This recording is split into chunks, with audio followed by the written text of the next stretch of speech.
ľudia nie sme uspôsobení na dlhý pobyt v interiéri. Potrebujeme byť pravidelne spojení so slnečným svetlom a zemou.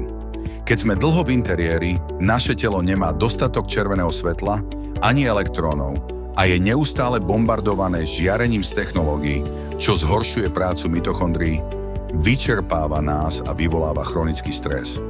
V takomto prostredí naše mitochondrie trpia a produkujú menej vody, melatonínu aj ATP. Naopak, keď sme uzemnení s povrchom Zeme, naše telo pracuje omnoho efektívnejšie, pretože zo Zeme čerpá voľné elektróny. Keď na povrch Zeme dopadá slnečné svetlo, v Zemi sa uvoľňujú voľné elektróny, ktoré prúdia do nášho tela. Avšak len vtedy, keď sme vodivo spojení so Zemou.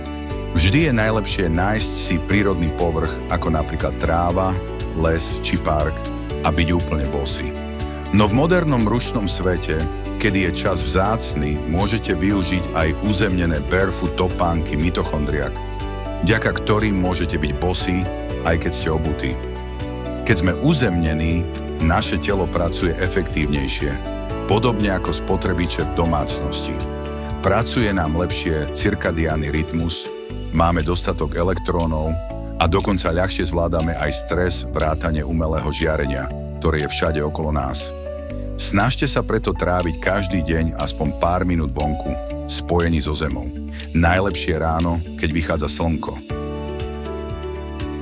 Nezabúdajte, že vaše mitochondrie potrebujú elektróny. Keď sa uzemníte, mitochondrie budú zdravšie a budú produkovať viac energie aj vody.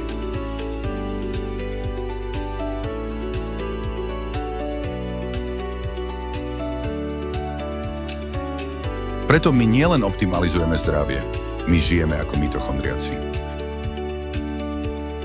Mitochondriák, poháňame tvoje zdravie svetlom.